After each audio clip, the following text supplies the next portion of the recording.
Bonjour à tous et bienvenue à l'Église chrétienne de Rosemère pour cette célébration ce dimanche 28 février 2021. J'espère que vous allez tous bien. Alors, nous sommes, oui, effectivement, le dernier jour du mois de février et puis demain, nous débutons le mois de mars. Et évidemment, c'est incroyable comment le temps passe rapidement.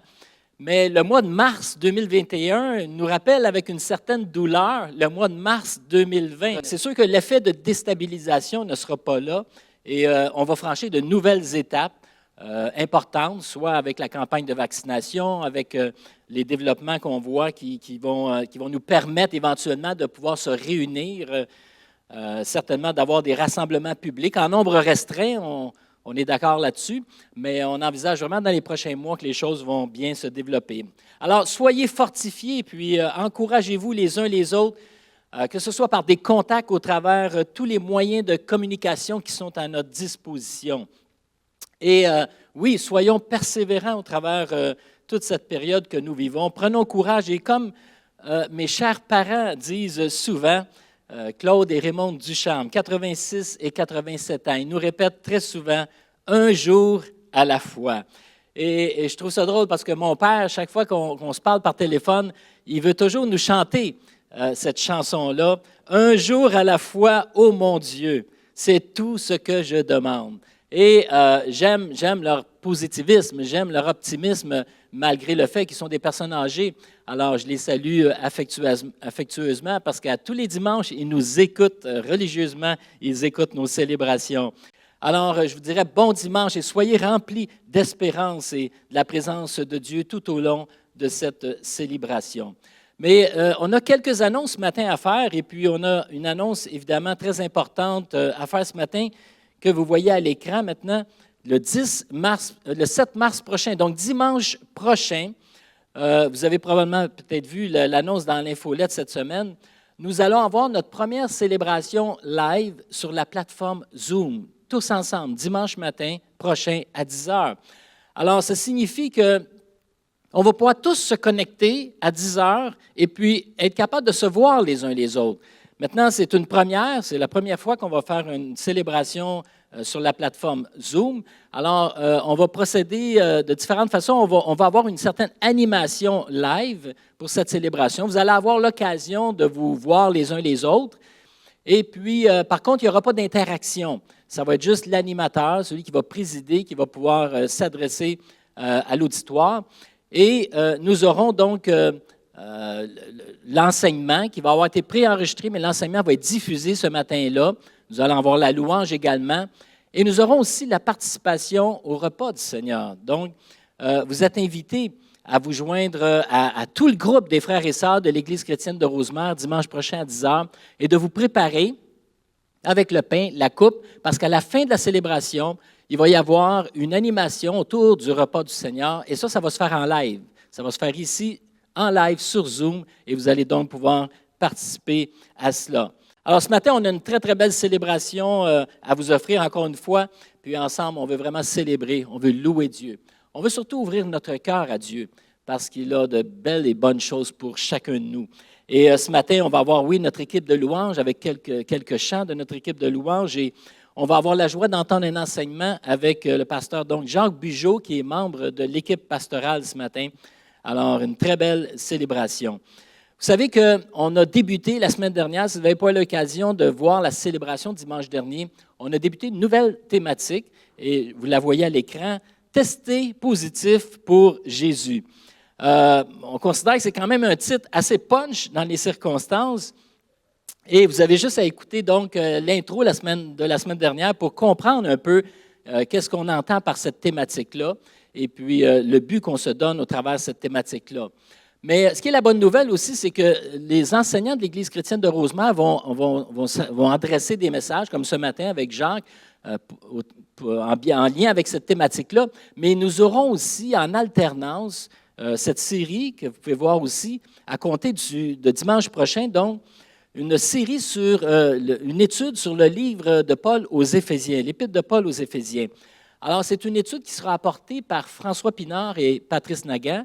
Tous les deux se partageront cette étude-là et ça sera apporté donc à tour de rôle. Alors, grosso modo, 2-3 fois par mois, s'il y a 5 dimanches dans un mois, vous allez avoir la thématique, tester positif pour Jésus. Et 2 fois par mois, en alternance avec François et Patrice, il y aura donc l'enseignement sur l'Épître aux Éphésiens. Donc, c'est très diversifié et puis on pense vraiment que ça va pouvoir grandement nous édifier tous et chacun. Alors, juste avant de laisser la place à l'équipe de louange ce matin, j'aimerais lire 2 courts textes. Un que je lis régulièrement, que j'aime beaucoup, mais le premier se trouve dans la lettre de Paul aux Romains, au chapitre 15, et c'est un extrait. En fait, c'est une très, très courte phrase qui dit ceci. « Béni soit Dieu, il a le pouvoir de vous rendre fort dans la foi. » Je m'arrête sur cette simple phrase-là, le début du verset 25 dans Romains 15. « Béni soit Dieu, il a le pouvoir de vous rendre fort dans la foi. » Et c'est ma prière, c'est notre prière, que nous savons que Dieu a le pouvoir de nous renforcer, de nous édifier, de nous rendre forts dans notre foi. Et j'ajoute à ce texte-là, en terminant, ce merveilleux passage dans Éphésiens 3, au verset 16, qui dit « Ses ressources sont infinies. Il tient des trésors de grâce à votre disposition. Je lui demande, dira Paul, que par son esprit, vous puissiez vous en saisir, qu'il vous fortifie, qu'il renouvelle votre être intérieur, afin que vous puissiez grandir et progresser. » J'aime tellement ce texte-là. Ce texte-là est plein d'espérance, plein d'espoir, parce que, d'une part, tout ne repose pas sur nous-mêmes. Il est dit ici que Dieu, dans le premier texte, a le pouvoir de nous rendre forts. Il a le pouvoir de nous fortifier. Et dans ce deuxième texte, pourquoi a-t-il le pouvoir? C'est qu'il a les ressources infinies. Il a des ressources infinies. Il tient des trésors de grâce à notre disposition. Et Paul dit, je demande à Dieu, par son esprit, qu'il vous donne de vous en saisir. Alors évidemment, oui, Dieu a la puissance de nous fortifier, de nous renouveler, de nous faire grandir, progresser, mais en même temps, il est dit ici, ça prend un pas de foi pour que vous puissiez vous en saisir. Alors, tout au travers de cette célébration, je vous invite à être réceptif à ce que Dieu a préparé pour chacun de nous, mais aussi de faire ce pas de foi, de recevoir. Cette réceptivité, c'est aussi de faire confiance à Dieu, de recevoir ce qu'il a préparé. Alors, je vous dis, soyez bénis et bonne célébration à tous et à chacun. Amen.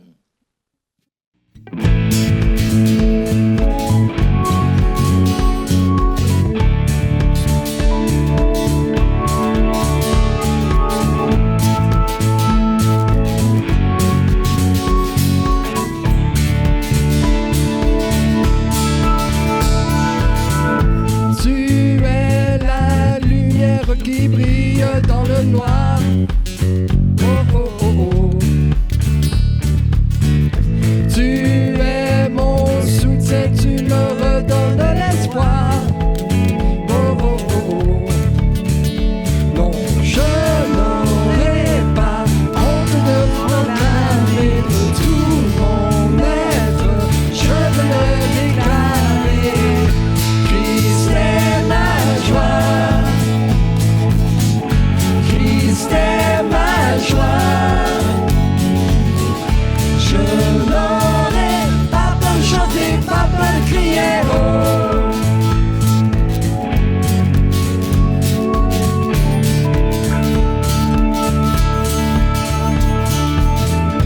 Pourquoi me taire quand mon âme est accablée? Oh, oh, oh. En toi j'espère, tu ne veilleras jamais. Oh, oh, oh. Non, je n'aurai pas honte de proclamer de tout mon être. Je veux le déclarer. Christ est ma joie. Christ est ma joie. Je n'aurai pas peur de chanter, pas peur de crier, oh, Christ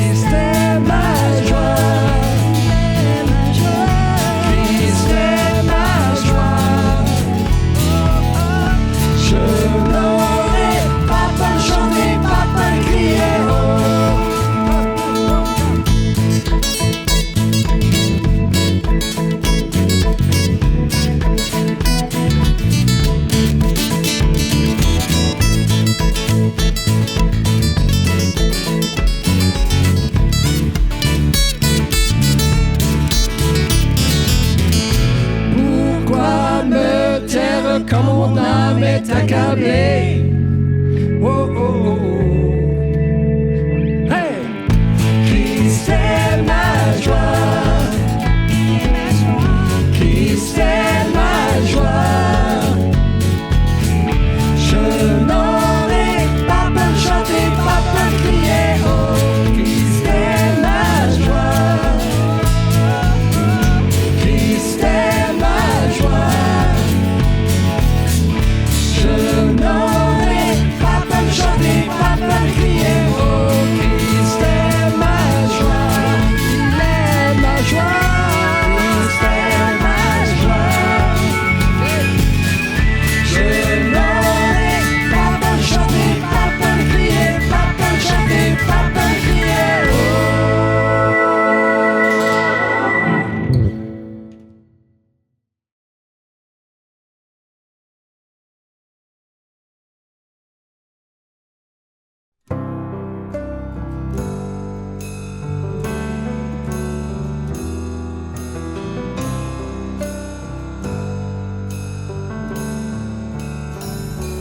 Oui, bénis l'Éternel, ô mon âme, et glorifie son nom. Chante plus que jamais, ô mon âme, je glorifierai ton nom.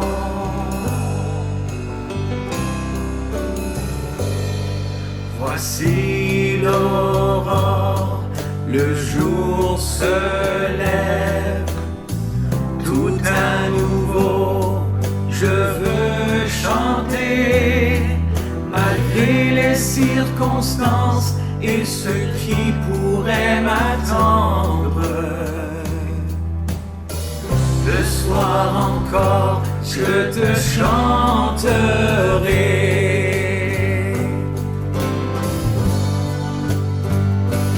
Oui, bénis l'Éternel, ô mon âme, et glorifie son nom.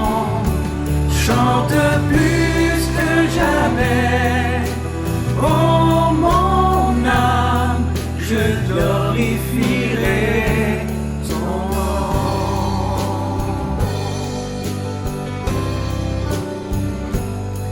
Tu es bonté, lent à la colère.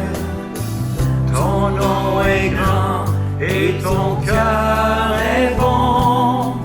Pour tes bienfaits, je chanterai sans cesse.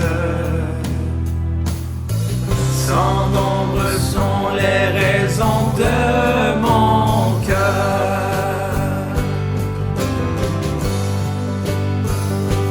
Oui, bénis l'Éternel, ô mon âme, et glorifie son nom. Chante plus que jamais, ô mon âme, je glorifierai ton nom.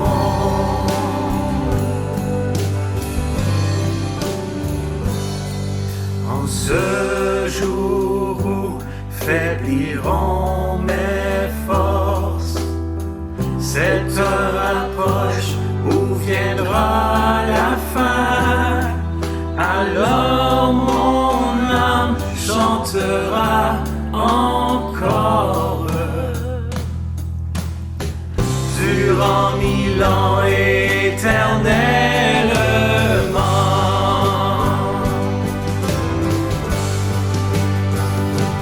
Oui, bénis l'Éternel, ô mon âme, et glorifie son nom. Chante plus que jamais, ô mon âme, je glorifierai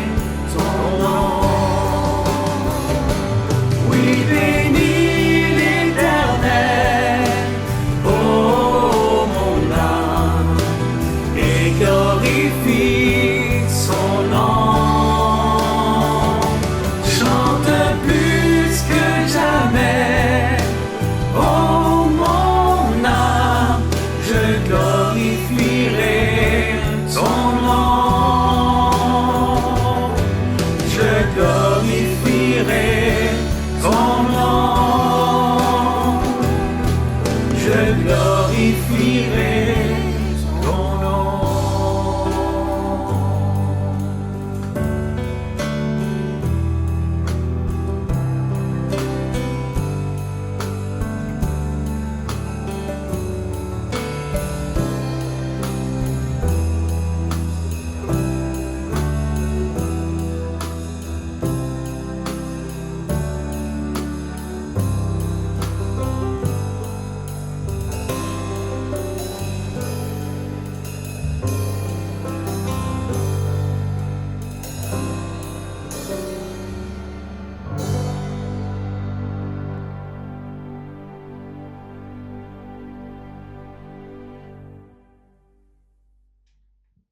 Alors, bonjour à tous.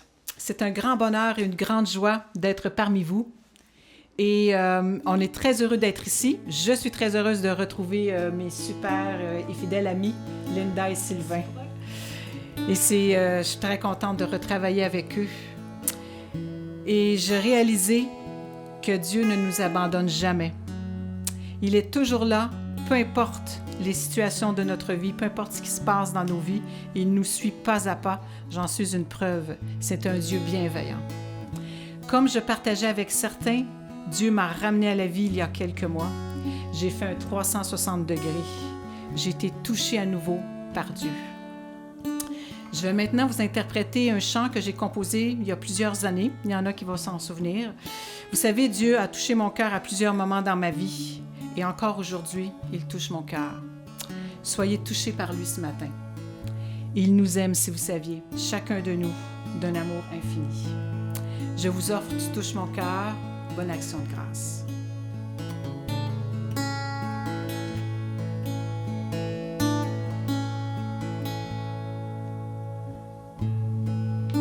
Ton cœur déborde d'amour profondément. Chacun de tes enfants, toi qui as tout donné, toi qui as tant aimé, tu as donné ta vie pour chacun de nous, par ton si grand amour. Oh, tu aimes tant chacun de tes enfants.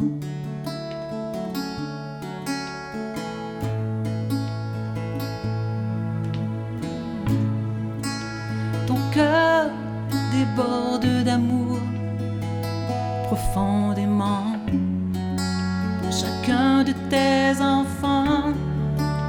Toi qui as tout donné, toi qui as tant aimé, tu as donné ta vie pour chacun de nous, par ton si grand amour.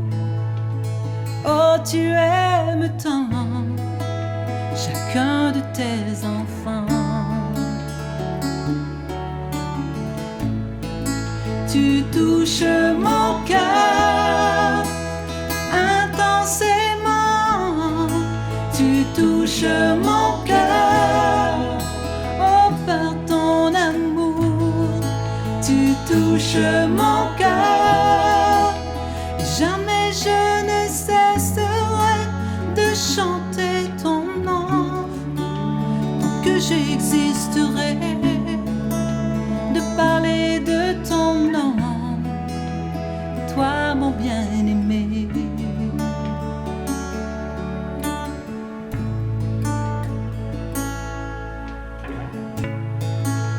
Ton cœur déborde d'amour profondément pour chacun de tes enfants. Toi qui as tout donné, toi qui as tant aimé, tu as donné ta vie pour chacun de nous, par ton si grand amour. Oh, tu aimes tant chacun de tes enfants. Oh, oh, oh. Tu touches mon cœur intensément. Tu touches mon cœur,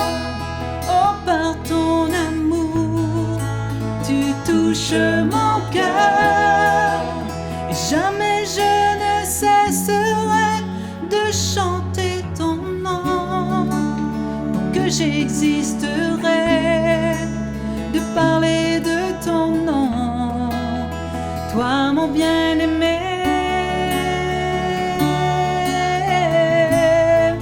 Tu touches mon cœur intensément, tu touches mon cœur, oh par ton amour, tu touches mon cœur.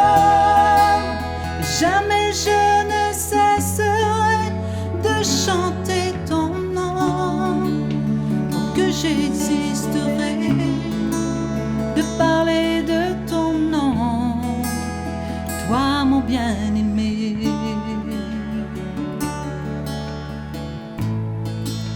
Tant que j'existerai, toi mon bien-aimé.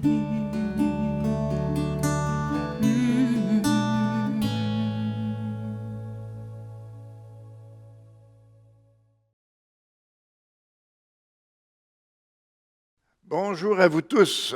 C'est un plaisir pour moi de pouvoir vous parler puis aussi partager cet enseignement que j'ai préparé, que je crois va nous aider dans notre démarche. En tout cas, ça m'aide dans la mienne. Alors, bonjour à vous tous, que vous m'écoutiez en direct, que vous m'écoutiez dans la semaine. Je vous souhaite vraiment de pouvoir recevoir de Dieu toute l'assistance dont vous avez besoin. Je trouve que c'est une belle période, ce temps de l'année, alors qu'on voit de plus en plus le soleil briller, réchauffer malgré le froid qui nous habite. Ça nous donne une joie, les journées qui allongent. Et ça doit être aussi de même dans nos cœurs, d'avoir toujours une pleine espérance de voir Dieu agir et affermir nos cœurs. Donc, ce matin, je vais continuer dans le même esprit de ce que Michel vous a prêché la semaine passée, alors qu'il vous a parlé de tester positif pour Jésus. Nous qui appartenons à Christ, nous testons positif. Nous avons été, grâce à sa mort, grâce à sa résurrection, nous avons été déclarés positifs pour Dieu. Et aujourd'hui, j'amène un peu l'idée que un des ingrédients principaux de ce vaccin, c'est le Saint-Esprit. Et on va regarder à travers le passage, à travers l'épître de Pierre, la première épître de Pierre, qu'est-ce que le Saint-Esprit peut faire en nous? Le Saint-Esprit, celui qui nous rend aptes à l'obéissance, qui nous rend aptes à une purification continue, une purification en progrès dans nos vies. La première épître de Pierre a été écrite dans un moment qui était quand même très difficile pour l'Église. Pierre a écrit 2 épîtres. La deuxième, on la voit comme étant écrite juste avant sa mort, alors qu'il va être martyrisé à Rome. Et la première a été écrite, bien entendu, quelques années avant, mais la deuxième faisant rapport à la première, c'est sûr que ce n'est pas passé 10 ans entre les deux, c'était quelques années avant la grande persécution de Néron pour les Romains. Mais déjà, dans ces années-là, l'Église vivait beaucoup de difficultés. Il y avait beaucoup de persécutions, de gens qui souffraient à cause de leur foi. Et à travers cette épître, je crois que Pierre voulait les ramener, alors qu'ils étaient tellement omnibulés par cette réalité terrible qu'ils vivaient, voulait les ramener à des choses bien fondamentales que le Seigneur voulait faire en eux. Et je crois que c'est la même chose encore de nos jours, alors qu'on est souvent omnibulé par tout ce que cette pandémie, tout ce que ça amène dans nos vies, toutes les préoccupations, les blessures, les privations, peut nous amener un peu à dériver, à mettre tellement nos pensées sur cette situation qui peut empêcher le Seigneur de travailler des choses très précises dans nos vies. Donc, Pierre veut recentrer l'Église vers le véritable enjeu pour l'Église, celle d'avoir une foi active, victorieuse dans nos vies et surtout dans nos relations humaines. Dans le chapitre 2, verset 12 de Pierre Pierre dit, ayez une bonne conduite au milieu des non-croyants, afin que le même où il vous calomnie, comme si vous faisiez le mal, on va ralentir, il remarque votre belle manière d'agir et rende gloire à Dieu le jour où il interviendra. Pierre a une préoccupation d'une attitude chez les chrétiens qui pourrait empêcher l'Évangile de croître. Paul nous rappelle que Dieu veut que nous ayons cette bonne conduite, cette bonne manière d'agir vis-à-vis des non-croyants. Afin que, comme il dit, là, ils nous calomnient, eh bien, ils remarqueront notre belle manière d'agir lorsque le Seigneur interviendra. Vous savez, l'intervention de Dieu dans la vie d'une personne, ça ne dépend pas de nous, ça dépend de lui. C'est le Seigneur qui fait croître, c'est le Seigneur qui fait croître la semence que nous donnons. Mais c'est nous qui la rendons agréable, qui la rendons possible, en manifestant que nous avons cette capacité de vivre autrement à cause de l'Esprit de Christ, l'Esprit de Dieu en nous. Donc, Pierre va aborder le thème de la soumission tout au long de cet épître. Il va dire, à cause du Seigneur, soumettez-vous aux institutions, au roi, au gouvernement, soumettez-vous au maître, soumettez-vous à votre mari, mais aussi soumettez-vous à votre femme.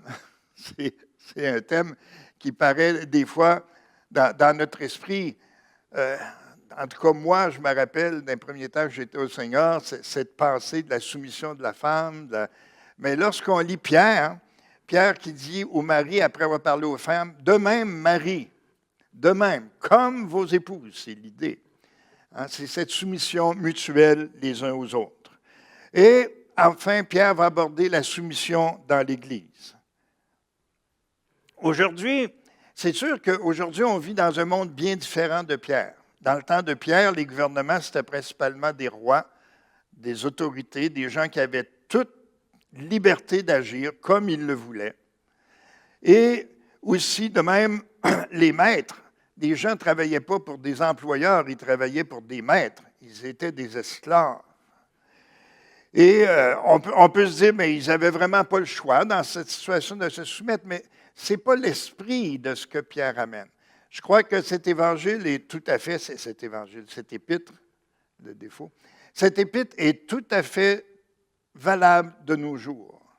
De nos jours, on n'a plus des rois pour la plupart, en tout cas nous, les pays occidentaux, nous élisons des gouvernements, nous travaillons pour des boss, pour des employeurs, et nous avons une très grande liberté de parole.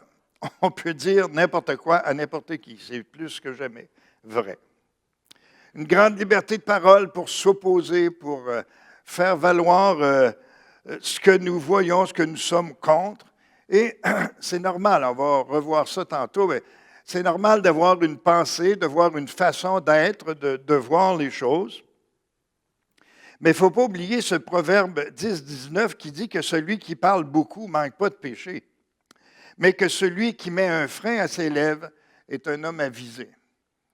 Je crois que dans nos vies, on a besoin de comprendre pourquoi devons-nous vivre soumis aux autorités, aux boss, aux uns et aux autres. Puis qu'est-ce que la soumission, en fin de compte? Qu'est-ce que Dieu s'attend de nous? On va voir ça un peu plus tard. Donc, Pierre commence cet épître en disant, de la part de Pierre, apôtre de Jésus-Christ, à ceux qui sont étrangers et dispersés dans le Pont, la Galatie, la Cappadoce, l'Asie, la Bithynie, à vous qui avez été choisis conformément à la présence de Dieu, le Père, et conduits à la sainteté par l'Esprit, afin de devenir obéissants et d'être purifiés par le sang de Christ, que la paix soit avec vous. Donc, Paul s'adresse premièrement à nous qui avons été choisis. Si nous croyons ne pas avoir été choisis, peut-être que nous avons besoin de choisir Christ, afin que Christ puisse nous choisir, nous amener sous sa tutelle. Nous qui avons été choisis, qui ont été conduits par l'Esprit à la sainteté. Le Saint-Esprit, lorsque nous sommes tournés vers Dieu, nous a introduits dans la sainteté. La sainteté est quelque chose d'acquis. C'est ce qui nous permet de nous approcher de Christ. Dieu pardonne nos péchés, nous lave de nos fautes et nous devenons accessibles. Nous pouvons accéder à la présence de Dieu et l'Esprit de Dieu peut accéder à nos vies. Nous avons été introduits à la sainteté afin de devenir obéissants et d'être purifiés. Cette œuvre que le Saint-Esprit a commencée, cette œuvre qui nous, par la sainteté qu'il nous a acquis, nous rend capables d'obéissance, nous rend capables de pouvoir entendre et marcher comme Dieu le veut, et nous rend capables d'être purifiés. Bien entendu, nous sommes purs en Christ, c'est ce que la parole de Dieu nous dit. Mais dans notre démarche en Christ, nous allons apprendre la pureté. Dieu va aller dans tous les recoins, tout le long de notre vie, afin de corriger, de guérir, de nous amener à la repentance face à des besoins dans nos vies.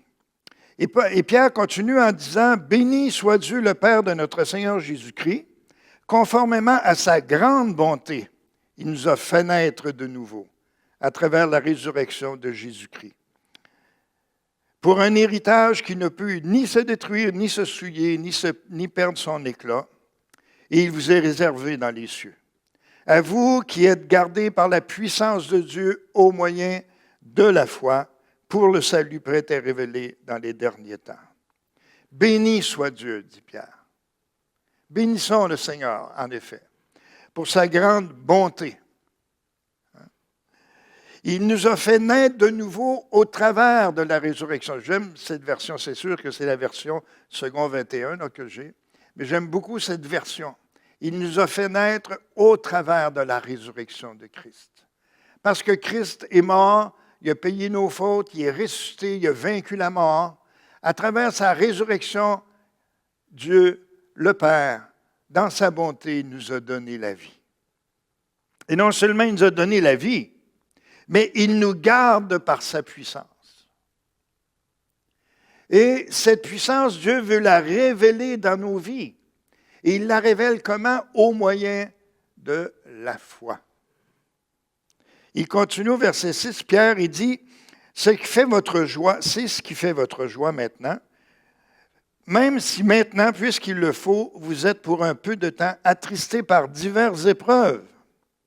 Ainsi, la valeur de votre foi, beaucoup plus précieuse que l'or, qui est périssable, et que l'on soumet pourtant à l'épreuve du feu, aura pour résultat la louange, la gloire, l'honneur, lorsque Jésus paraîtra. Notre foi, la foi, ça fait partie du fruit de l'esprit, la foi. Dieu nous a donné la foi. Et cette foi, elle a besoin d'être purifiée comme les pépites d'or qui ont besoin d'être nettoyées à travers le feu, qui ont besoin d'être chauffées afin que tout ce qui est déchet puisse s'en détacher. Et Pierre nous dit que cette foi que nous avons, dont nous en faisons une joie, cette foi, elle a nécessairement besoin d'être éprouvée. Et comme je l'ai dit tantôt, Pierre, alors qu'il nous parle de cette foi qui doit être éprouvée par l'épreuve, va nous amener à travers les relations humaines, les relations sociales et les relations de l'Église. Pierre veut nous inviter à véritablement se confier en Dieu, à réaliser que cette foi qu'il nous a donnée, elle est réelle. Elle a besoin d'être testée. Dans Hébreux 11, on nous dit de la foi que c'est une ferme assurance de ce que l'on espère, une démonstration de celle qu'on ne voit pas. Dieu veut, à travers notre vie, faire une démonstration. Montrer en action la réalité de l'expérience que nous avons vécue. À travers l'épreuve, le Seigneur veut démontrer que lorsque nous plaçons en lui notre confiance, Dieu agit avec puissance dans nos vies. La puissance de Dieu, elle se révèle par ma capacité de demeurer ferme, de marcher avec lui, quelles que soient les choses qui se passent autour de moi. Mais elles ne se font pas sans souffrance, elles ne se font pas sans difficulté. Dieu veut agir en nous. Et il continue au verset 13, on va sauter, même si on va parler de ce qu'il y a là. Au verset 13, il dit, « C'est pourquoi tenez votre intelligence en éveil, soyez sobre et mettez toute votre espérance dans la grâce qui vous sera apportée lorsque Jésus-Christ apparaîtra. » C'est pourquoi, devant cette réalité du salut, mais si on continue les autres versets, c'est cette réalité aussi que ce salut a été révélé même dans l'Ancien Testament, à tous les écrivains de l'Ancien Testament. Ils voyaient quelque chose, ils voyaient une délivrance qui venait pour le peuple de Dieu. Ils voyaient un sacrifice. Je ne crois pas que les gens fermement attachés à Dieu dans l'Ancien Testament pensaient qu'ils pouvaient pardonner leurs péchés, faire pardonner leurs péchés par des sacrifices de bêtes. Ils avaient bien conscience que c'était une annonce d'une véritable délivrance que Dieu amènerait à travers son Fils. C'est sûr que c'était pour eux ombrageux, mais ils voulaient le voir, ils le comprenaient. Et Pierre nous dit, ils cherchaient ardemment à comprendre pour réaliser enfin que ce n'était pas pour eux, mais pour nous qu'ils vivaient ainsi. Et de même, à un moment donné, un homme, une femme est venu nous parler de Christ. Par l'Esprit, nous dit Pierre. Donc, Pierre dit, par l'Esprit, des gens sont venus, vous ont parlé, vous avez été convaincus. Maintenant, devant cette réalité qui est devant vous, tenez votre intelligence en éveil. Il y a une version qui dit, mobilisez vos facultés mentales. Vous savez, la foi, ce n'est pas un saut dans le vide. Ce n'est pas ça du tout. La foi, c'est premièrement un don. Et deuxièmement, c'est une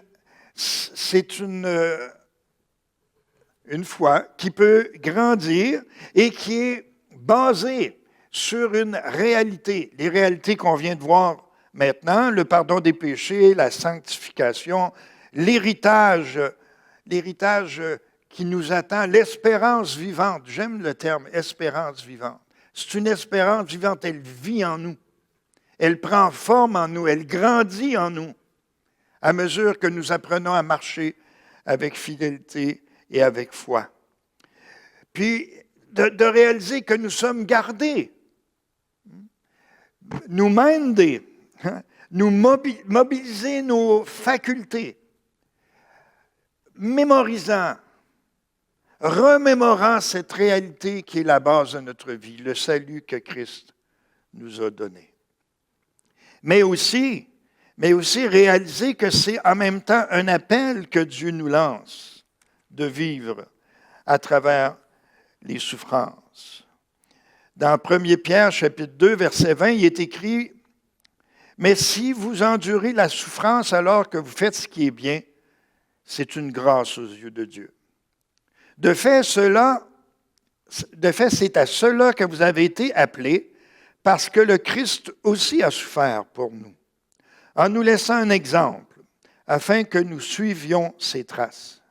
Lui qui n'avait pas commis de péché, et dans la bouche duquel il n'y avait pas trouvé de tromperie, lui qui insulté ne rendait pas l'insulte, maltraité ne faisait pas de menace, mais s'en remettait à celui qui juge justement, lui qui a lui-même porté nos péchés dans son corps à la croix, afin que, libérés du péché, nous vivions pour la justice.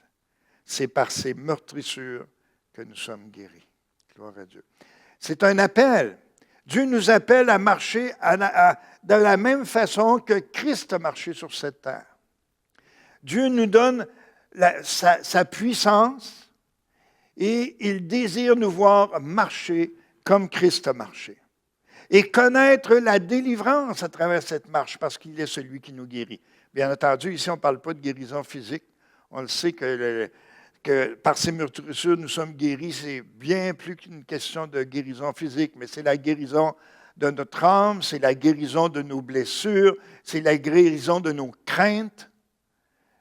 Dieu veut agir. Et alors que nous marchons dans l'obéissance, alors Dieu peut agir de cette façon. C'est pourquoi, tenez votre intelligence en éveil. Intellectuellement, rappelez-vous ce que Christ a fait et fait, comment il agit dans ce monde. Soyez sobre. Menez, be slowly. Quand dans votre tête ça se précipite, arrêtez un peu. C'est sûr que devant l'épreuve, parfois, on buzz, en bon québécois. Mais Dieu nous invite à réfléchir, à prendre le temps de s'approcher de lui. Et mettez toute votre espérance dans la grâce qui vous sera apportée lorsque Jésus-Christ apparaîtra. Mettez toute votre espérance dans la grâce. Michel, tantôt, nous a lu un verset qui parlait dans ce sens-là. Ma petite mémoire, je l'échappe. Mais mettre toute notre espérance dans la grâce de Dieu. Dieu ne veut pas que nous vivions écrasés, découragés dans nos vies. Il veut que nous réalisions toute la grâce qu'il a pour nous. Qu'on tombe ou qu'on ne tombe pas, Dieu est avec nous.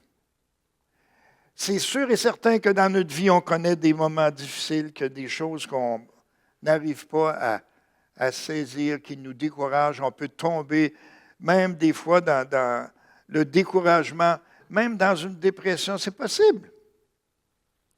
Mais Dieu le sait. Et nous pouvons compter sur sa grâce. Sur sa grâce agissante aujourd'hui, puis sa grâce aussi lorsque nous nous présenterons devant lui. C'est important. Pour moi, c'est la chose la plus importante. Parce que je sais très bien que lorsque je vais me présenter devant le Seigneur, moi, je vais avoir en esprit tout le bagage en arrière où je n'ai pas été la réussite du siècle. Mais le Seigneur, lui, tout ce qu'il va voir, c'est sa grâce. Tout ce qu'il va voir, c'est qu'il a payé pour cela. Donc, je peux aujourd'hui marcher fermement, malgré mes erreurs, malgré mes écartades. Je peux me raligner, continuer à marcher, parce que Dieu a mis en moi un esprit d'obéissance, une capacité d'obéissance.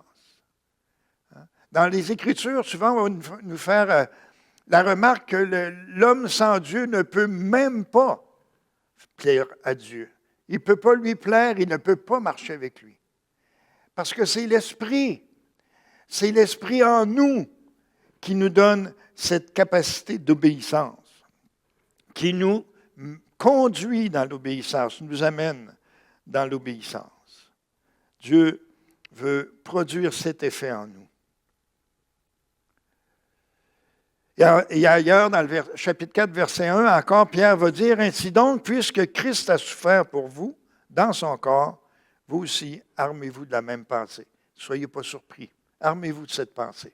Oui, à travers les choses que vous allez vivre, Christ, qui lui était parfait, a souffert, et nous souffrirons, nous autres aussi. Mobiliser notre pensée. Vous savez, quand on pense à l'autorité, lorsqu'on pense au gouvernement, lorsqu'on pense à la police, lorsqu'on pense à toutes ces choses-là, beaucoup de gens peuvent avoir vécu des moments très difficiles avec eux sans raison. Puis souvent, moi j'ai travaillé beaucoup avec des gens de couleur, des Noirs, des gens d'Haïti, des Africains, j'ai travaillé avec des Arabes aussi, avec des musulmans. Puis je sais qu'il y a beaucoup de difficultés qui peuvent être rencontrées par toutes sortes de gens vis-à-vis les autorités. Puis dernièrement, alors qu'on a beaucoup de témoignages de Noirs qui nous parlent qu'ils sont même préparés à ça dès leur enfance. Tu sais, la police va t'arrêter, il faut que tu agisses de telle façon. C'est terrible. C'est terrible. Mais le Seigneur veut à tous mes frères et sœurs, qu'ils soient de couleur ou blanc, il veut que nous nous préparions intellectuellement, que nous mobilisions nos facultés mentales afin de réaliser que le salut de Christ nous rend aptes de pouvoir manifester la grâce, l'amour de Dieu dans toutes circonstances. Mais ce n'est pas évident. Ça ne se fait pas tout seul. C'est normal d'avoir toutes sortes de pensées. C'est normal de recevoir des façons d'être ou d'agir de nos gouvernements où ça nous bouscule, ça nous frustre. Vous savez, dans la COVID, il y a plein de règlements qui sont donnés en général à tout le monde. Puis on les regarde face à notre vie et on dit, voyons donc, là, chez moi, c'est normal. Mais l'enjeu, c'est pas ça. L'enjeu, c'est à cause de Christ de pouvoir se soumettre aux autorités. Avoir cet esprit de douceur qui va nous empêcher de déborder en paroles, mais de remettre à Christ nos besoins et à demander au Seigneur sa puissance, sa force pour agir dans ma vie. Donc, mettez toute votre espérance. Ne désespérez pas. Si on met notre espérance, on ne désespère pas. Il ne faut pas désespérer de nous-mêmes. Il ne faut pas non plus désespérer des autres, tant qu'à l'être. Il faut faire confiance à Dieu dans tout. Suivre Jésus, ce n'est pas motivé par la peur, c'est motivé par l'amour que nous avons pour Dieu. Quand tantôt, Pierre disait que tout ce salut, c'est cette espérance, cette conviction, c'est ce qui fait votre joie. Dieu veut qu'on puisse quand même se réjouir dans toutes circonstances à cause de l'espérance, même si nous souffrons, parce que nous souffrons et nous souffrirons encore. Dans notre vie, nous allons souffrir certainement encore et encore.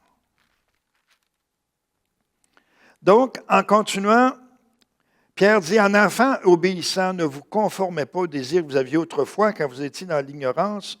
Au contraire, puisque celui qui vous a appelé est saint, vous aussi soyez saints dans votre conduite, car il est écrit, « Soyez saints, car je suis saint. » Donc, Pierre continue avec cette idée de cette capacité d'obéissance que nous avons en nous.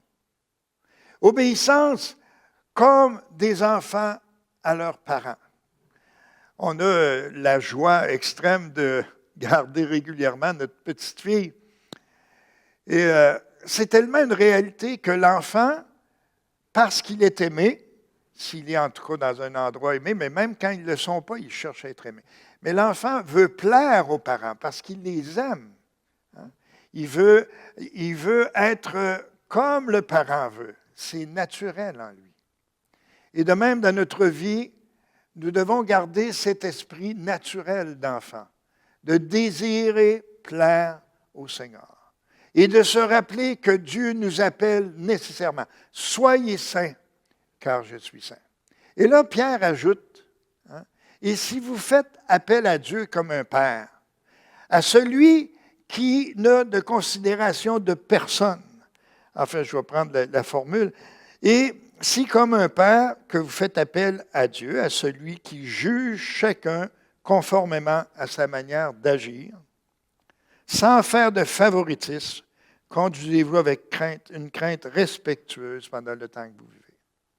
Donc, amour et en même temps, crainte respectueuse de Dieu. Réalisant que notre Père, c'est celui qui a créé le monde, c'est celui qui a créé l'homme et la femme, c'est celui qui a donné son Fils pour nous, par amour, et qui maintenant demande cette réponse d'amour respectueuse, dans la crainte, ça veut dire dans cette réalisation de qui est Dieu. Et que Dieu, il ne fait pas de favoritisme. Lorsque Dieu pardonne nos fautes, lorsque Dieu fait de nous ses enfants, il ne fait pas du favoritisme. Il a payé le prix par Jésus afin que nous puissions lui appartenir. Et maintenant, il s'attend de nous que nous soyons que nous marchions dans cet esprit d'obéissance parce qu'il nous en a donné le pouvoir. Il ne nous demande pas une chose qu'on ne peut pas. Il nous demande de répondre à cette grâce que Dieu me donne de salut, mais aussi à cette grâce que Dieu me donne d'être capable d'obéir à ce qu'il me demande par la foi. Nous sommes gardés au moyen de la foi. Cette foi-là, il nous l'a donnée.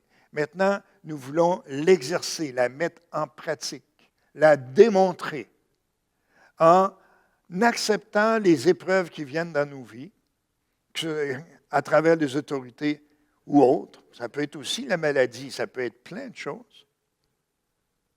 En acceptant de marcher dans les voies de Dieu malgré toutes ces choses.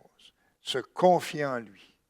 Une foi qui, de plus en plus, comprend comment Dieu est, qui comprend comment Dieu nous accompagne et nous marchons avec lui. Dieu est juge, c'est sûr. Mais Dieu nous aime. Il veut agir dans nos vies. Maintenant, donc, dans nos relations, Dieu veut que nous marchions dans la soumission, ayant un cœur pour Christ. C'est le but. On accepte. Dieu a donné l'autorité. Dieu a créé l'autorité. Dieu est une autorité. Il est l'autorité suprême. Dieu veut que nous marchions dans cette vie, que nous apprenions à respecter, parce que c'est encore ça, la soumission. La soumission, c'est le respect des autres. C'est respecter ce qu'ils sont, différents de nous. Respecter l'ordre que Dieu a établi. Même si cet ordre n'est pas divin dans le sens que tout ce qu'elle dit est vérité, on le sait bien.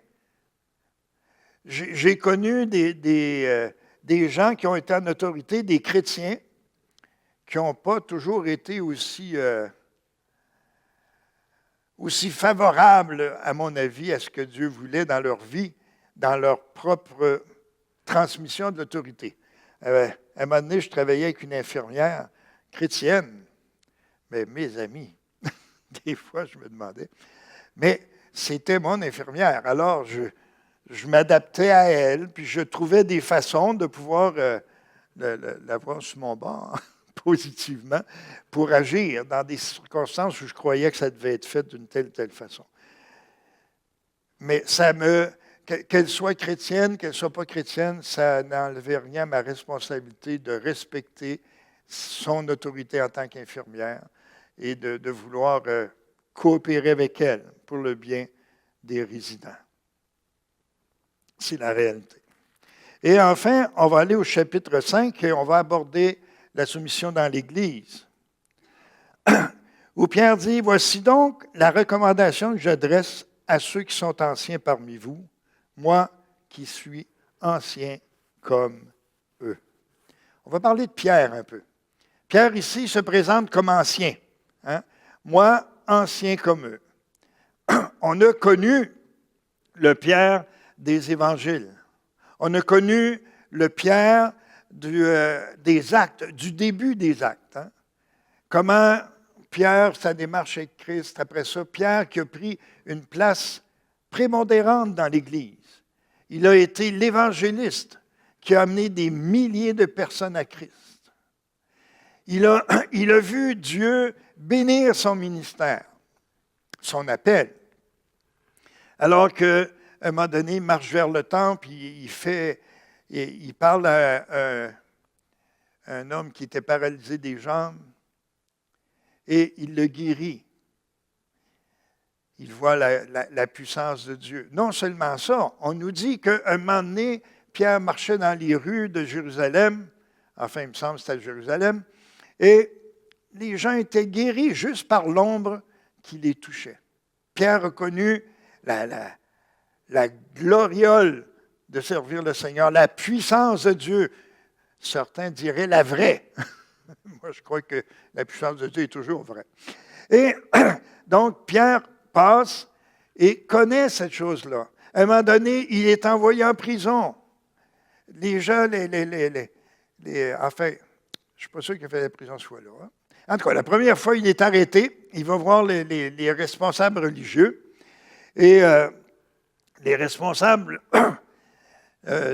excusez ma gorge, les responsables veulent s'opposer à leur prédication. Et là, Pierre dit, on ne peut pas faire autrement que prêcher, c'est ce que Dieu nous dit de faire. Et lorsqu'il sort de là, il s'en va prier avec les frères, et là, le lieu où il prie tremble. Mon ami, hein, c'est des grands moments. Et après ça, Pierre va se faire arrêter encore une autre fois. Et là, c'est Gamaliel, un des grands responsables des Juifs, qui va exhorter les chefs juifs d'arrêter de persécuter les chrétiens.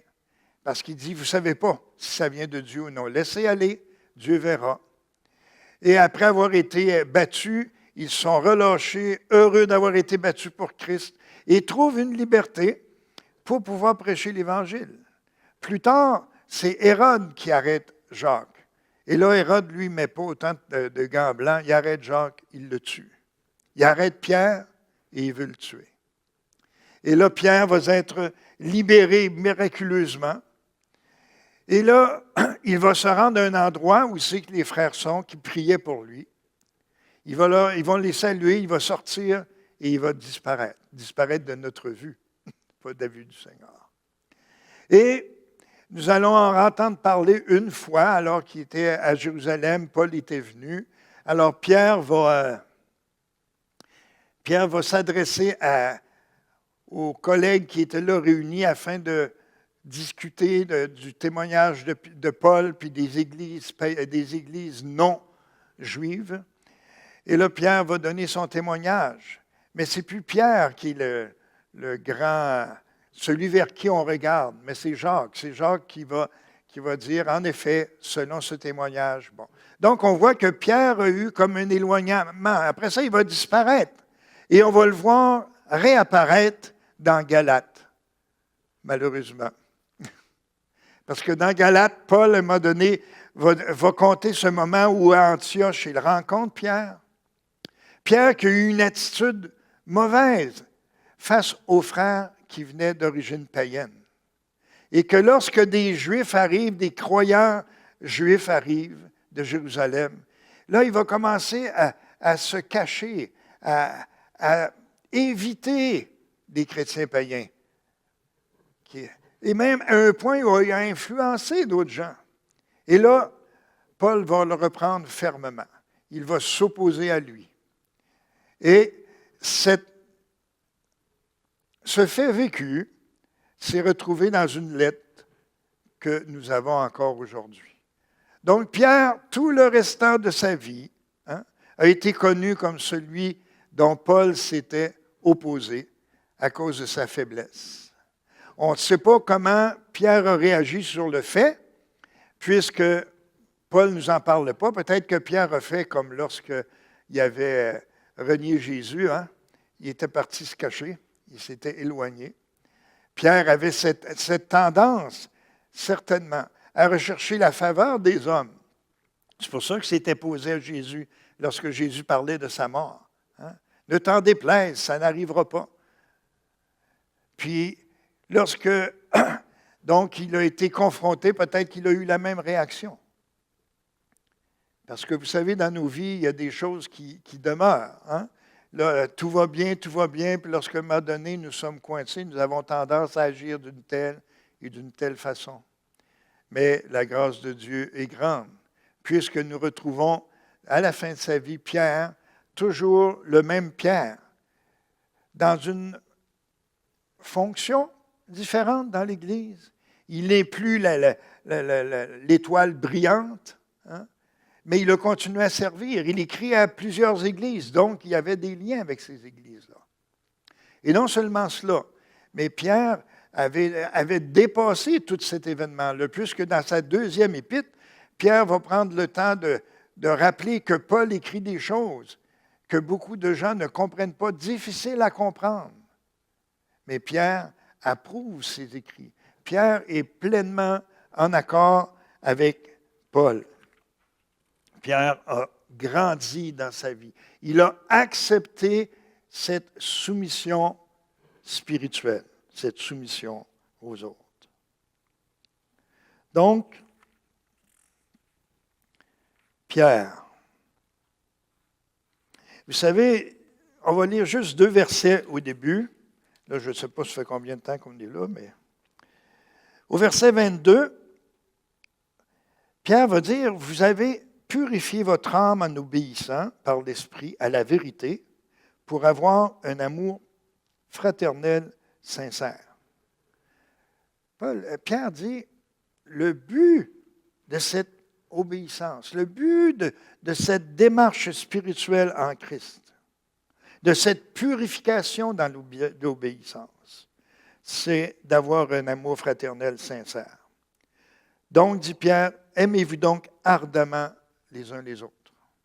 Donc, l'Église, comme déjà on le dit souvent, mais Pierre le souligne encore ici, l'Église, ce sont des hommes et des femmes qui ont été rachetés par Christ et qui sont appelés à avoir cet amour ardent, à garder, à cultiver cet amour ardent. Puisque,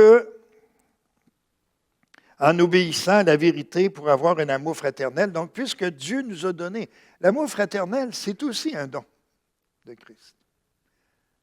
Hein, quand on vient au Seigneur, souvent, des fois notre conversion est plus lente, mais toujours est-il que quand on vient au Seigneur, il semble qu'on peut aimer tout le monde qu'il y a là, jusqu'à temps qu'on les connaisse un peu plus. Mais le Seigneur veut nous apprendre à avoir cet amour ardent. L'Église, c'est des hommes, des femmes qui ont un amour ardent les uns pour les autres. Et Pierre va dire aussi, dans le chapitre 2, verset 4, il dit « Approchez-vous de Christ, la pierre vivante, rejetée par les hommes, mais choisie précieuse devant Dieu. Et vous-même, en tant que pierre vivante, laissez-vous édifier pour former une maison spirituelle, un groupe de prêtres saints, afin d'offrir des sacrifices spirituels que Dieu peut accepter par Jésus-Christ. » Non seulement Dieu nous appelle à être des gens qui s'aiment ardemment, donc qui sommes proches. Je ne peux pas aimer des gens qui sont loin de moi. Ben oui, je peux les aimer, c'est sûr, je t'aime. Je ne te vois pas, je t'aime, tu ne me déranges pas. Mais je ne peux pas aimer ardemment sans avoir une proximité avec des gens. L'amour se démontre par cette proximité les uns aux autres. Mais c'est plus que ça. C'est que Christ, ici, Pierre le compare à une pierre vivante, qui est la base de l'édifice d'une maison spirituelle que Dieu veut que nous élevions.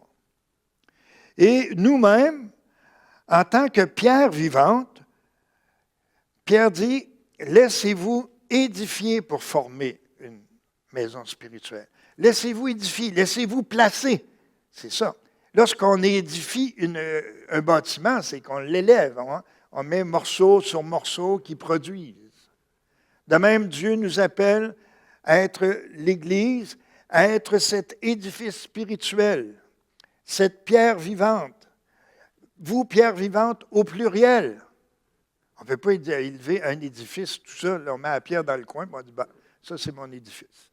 Non, ce sont des pierres qui se joignent les unes aux autres. Malgré les situations que nous vivons, malgré l'éloignement physique dû à la pandémie, Dieu veut vraiment que nous demeurions cet édifice spirituel, soudés les uns aux autres. Il n'y a pas plus proche dans un bâtiment d'une pierre que l'autre pierre qui est en dessous, est à côté dessus, qui est à côté sur l'autre, qui est à côté sur l'autre. Et c'est ça qui forme la maison. Dieu veut une maison spirituelle. Alors Pierre dit dans le chapitre 5, il dit, je vous... Voici donc la recommandation que j'adresse à ceux qui sont anciens parmi vous. Il parle premièrement aux responsables. Moi qui suis ancien comme eux. Moi qui, à travers tous les âges, j'ai gardé ma place. À travers... Oui, mais ma fonction a changé. Hein? Une pierre vivante. Paul, toute sa vie, a été le prédicateur qui a fondé des églises, jusqu'à sa mort. Pierre, non. Pierre a eu un rôle très important au début de l'Église juive à Jérusalem. Dans sa région, il a compris que le Seigneur voulait aussi faire entrer les païens, les non-juifs, dans cette Église. Et après ça, Pierre est devenu beaucoup plus discret. Paul nous dit à un moment donné qu'il voyageait avec sa femme. Il allait d'un lieu à l'autre. Il a encouragé les frères. Donc, il a toujours été la même Pierre, il n'a pas toujours été à la même place. Et souvent dans nos vies, c'est comme ça. Il y a des gens qui ont un ministère qui fait qu'ils vont toute leur vie marcher vers la même direction. Et d'autres non. C'est Dieu qui place les pierres. Dieu, ce qu'il veut, c'est cette disponibilité que nous lui donnons par la foi.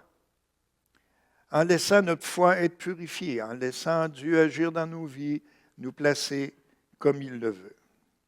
Mais il dit aux anciens, prenez soin du troupeau qui est sous votre garde en veillant sur lui, non par contrainte, mais par bon gré. Donc, aux anciens, il dit, faites votre job volontairement. Prenez plaisir à faire ce que vous faites. Faites-le non en cherchant un gain, mais avec dévouement. Puis là, le gain, ce n'est pas toujours l'argent. Hein? Il n'y a pas grand ancien de payer ici. Mais par contre, ça peut être vouloir dominer, vouloir trouver quelque chose qui nous rapporte. On n'est pas là pour rapporter quelque chose, mais pour servir avec dévouement, non en dominant sur ceux qui vous sont confiés, mais en étant un modèle du troupeau. Et là, il dit de même, vous qui êtes jeunes, soumettez-vous aux anciens et en vous soumettant les uns aux autres, revêtez-vous d'humilité, car Dieu s'oppose aux orgueilleux, mais il fait grâce aux humbles. Humiliez-vous donc sous la puissante main de Dieu, afin qu'il vous élève au moment voulu. Déchargez-vous sur lui de tous vos soucis, car lui-même prend soin de vous. Dieu nous appelle à l'humilité. Ce que j'aime ici aussi, c'est qu'il dit aux jeunes, dans la foi, hein, restez pas entre vous. Allez vers les plus vieux, les anciens. Ce mélange de générations que Dieu veut, afin que nous nous appuyions les uns sur les autres. Humiliez-vous. Là, il parle à tout le monde. Les anciens, les nouveaux. Humiliez-vous sous la main de Dieu, parce que Dieu s'oppose aux orgueilleux. Et Pierre a ce droit de nous le dire, parce que Pierre a démontré ce cœur d'humilité. Toute sa vie, il a été confronté par Christ lorsqu'il était avec lui, par l'Église lorsque Christ était monté aux cieux. Et Pierre a persévéré à marcher dans la foi, a persévéré à servir les frères et les sœurs. Pierre, lorsqu'il écrivait cette lettre, la lettre aux Galates n'était pas disparue. Tout le monde l'avait lue. Tout le monde savait ce que Pierre avait fait. Mais tout le monde respectait Pierre. Pierre avait une autorité parce que dans son cœur, il avait gardé toujours cet esprit d'humilité, de soumission. Soyez sobres, restez vigilants, votre adversaire, le diable, rôde comme un lion rugissant, cherchant qui dévorer. Résistez-lui avec une foi inébranlable, sachant que les mêmes souffrances sont opposées à vos frères, imposées à vos frères et sœurs dans le monde. Gloire à Dieu. Donc Dieu nous appelle à résister avec une foi inébranlable, à laisser Dieu purifier cette foi qu'il nous a donnée, en marchant dans l'obéissance, en se faisant une idée. Hein? Comme je disais tantôt, cette intelligence que nous déployons à se souvenir qui nous sommes. Qu'est-ce que Christ a fait? À quoi Christ nous appelle? Pourquoi il nous appelle à faire ça? Il l'appelle pour nous, pour notre bien. Parce qu'il est saint, il veut notre sainteté. Mais il nous appelle aussi pour eux, ceux qui ne le connaissent pas, afin où le jour où Dieu le visitera, cette personne pourrait dire, moi j'ai vu des chrétiens, c'est vrai. Ils avaient foi en Dieu. Malgré toutes les circonstances, ils lui faisaient confiance. Que Dieu nous aide à marcher de cette façon. Amen. Seigneur, merci de cette épître que tu nous as laissée qui confronte nos cœurs à cette nécessité de marcher dans l'obéissance, à se soumettre aux autorités, à avoir une vie de couple où nous nous soumettons l'un à l'autre, à avoir une vie d'Église où nous marchons ensemble d'un même cœur, acceptant l'encouragement, l'enseignement, la direction que tu nous donnes à travers les frères et les sœurs. Bénis mes frères et sœurs, bénis tous ces gens qui ont pu ou qui ont voulu écouter cet enseignement, que tu puisses les affermir. Amen.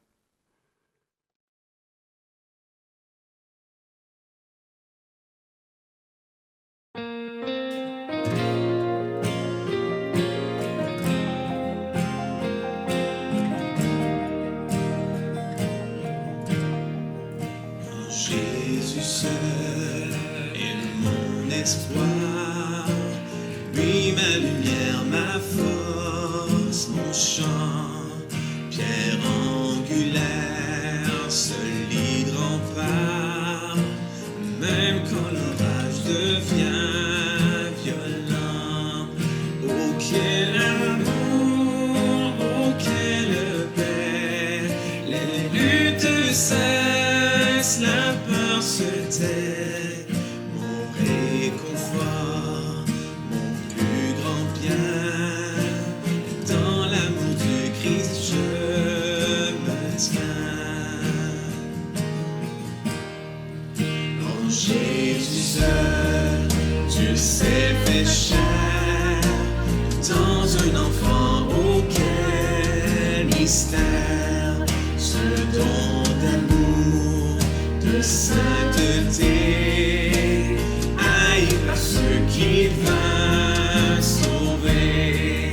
Jusqu'à la croix, il s'est livré, sur lui la colère est tombée. Tous mes péchés, il les a pris, par la mort de Jésus, je vis.